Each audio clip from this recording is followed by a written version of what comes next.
Next, we're going to look at the pen tool. And the pen tool gives us the ability to draw different types of shapes other than the ones that we were looking at. And it's very similar to the polygonal lasso tool in that whenever you click, it draws a straight line, and then another one, and so on.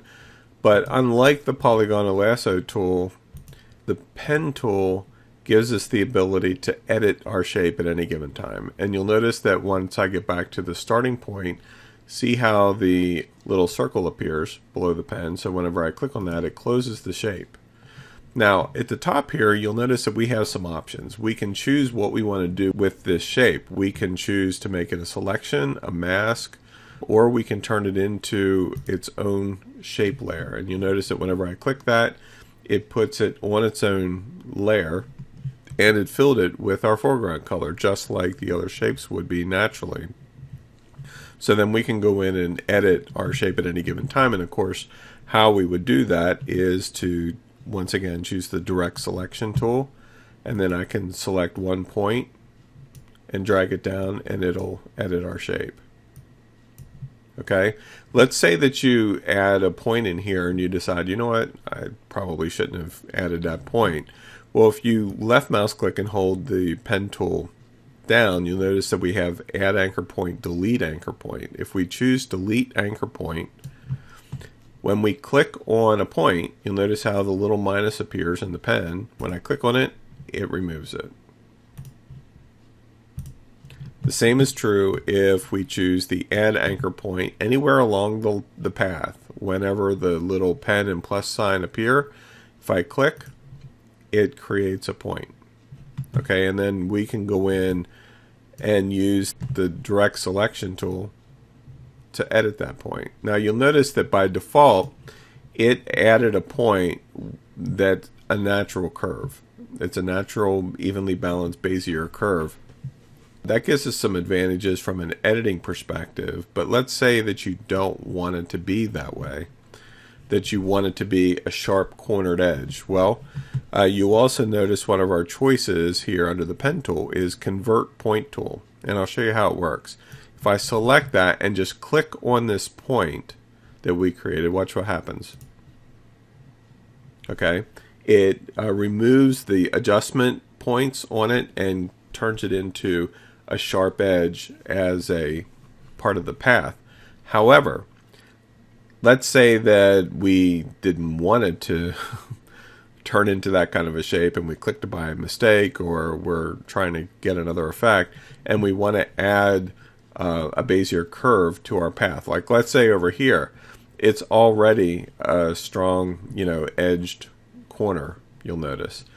If I left mouse click, and instead of just clicking and releasing, if I left mouse click and drag, you notice that it adds Bezier curve points.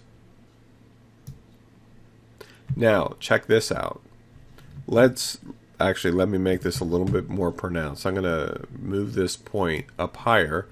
And so you'll notice that right now, both sides of the edit point here move simultaneously. Okay. Now, if I choose the convert point tool and click on just one of these points, like this one over here,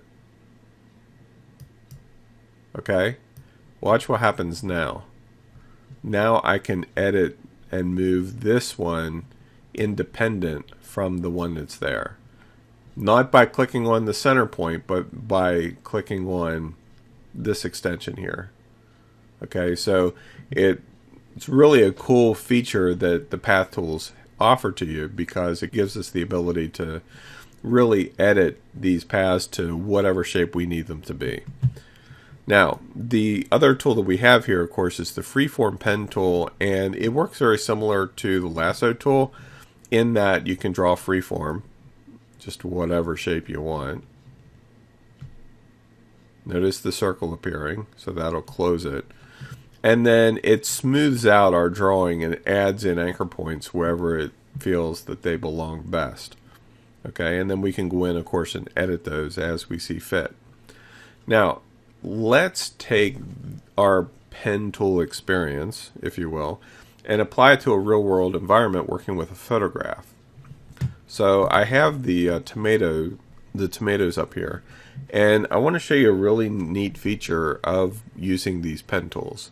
Okay, one of the things that I love about the pen tool is that it gives us the ability to actually go in and isolate elements of a photograph and get very, very precise. You might remember before where we silhouetted out part of one of the tomatoes. The pen tool makes it infinitely easier because you can edit those points at any given time. So I'm going to zoom in here a little bit, and I'm going to turn on another feature that I had pointed out briefly before, and that is the magnetic option. And basically what the magnetic option does, you'll notice that there's a little magnet next to the pen tool now.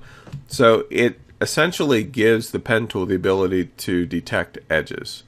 So whenever I click and start painting, really drawing, you notice that the pen tool is following along the edge of the tomato. Yes, I'm closing in the ballpark, but it is recognizing that edge, and it's adding points in a very linear fashion. You notice that they're fairly evenly spaced out, not completely. I can also click to add points myself, or I can hold the mouse button down as I'm drawing, and it'll add a lot more points, which you really don't need to do that. Just allow the program to figure it out for itself, or add them yourself. So I'm just following around the shape of the tomato, and you notice that even though I'm varying a little bit left or right, it's still hugging the edge of that tomato like there's no tomorrow. And then whenever I click, it removes all the extra points and reduces it down to just a few that it thinks that I need, which are still too many.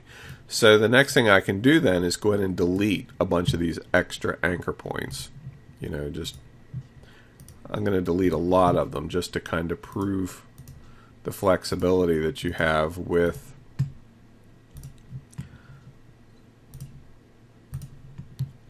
these adjustment bars.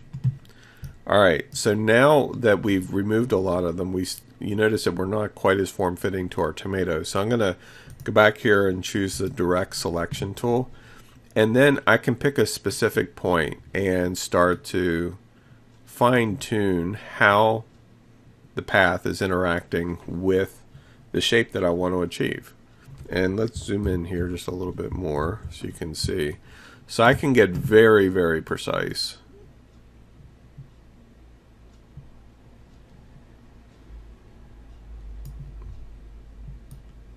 I'll just increase that a little bit.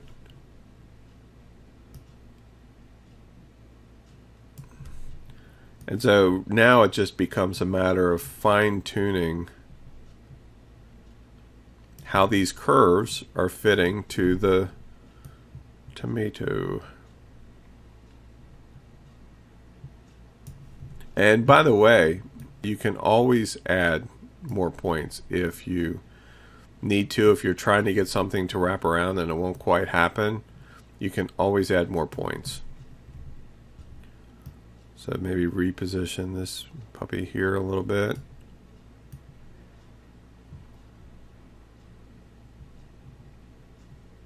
And once in a while you get these points that are unruly. Notice how it's stacked on top of each other. So what I'll often do in that case is choose convert point and just click on it and then create a new one. That way I can go back to editing the way I want to. There's no Bezier curve point that's going to tell me what to do. And so we just apply the last little bit of editing here. And you notice that I can be extremely form-fitting around this tomato, which is awesome. It just really gives you a level of control that's hard to achieve using lasso tool, because you just can't be that precise. You can't go in and re-edit after the fact. So once I'm happy with my end result, I have a couple options. You notice that I can right mouse click and I can make a selection from this path that we just created, which is what I want to do. So I'm going to make a selection, and I can choose to feather it, which very often if I'm isolating an object out of a photo, I'll feather it by 1 pixel, but you don't have to. I'll click OK, and it turns it into a selection. And now I can copy and paste, Control C to copy, Control V to paste. And you'll notice if I turn off the background layer, we have a perfectly silhouetted tomato. Okay, let me zoom out just so you can see. And so that's really the power of paths when working with photographs.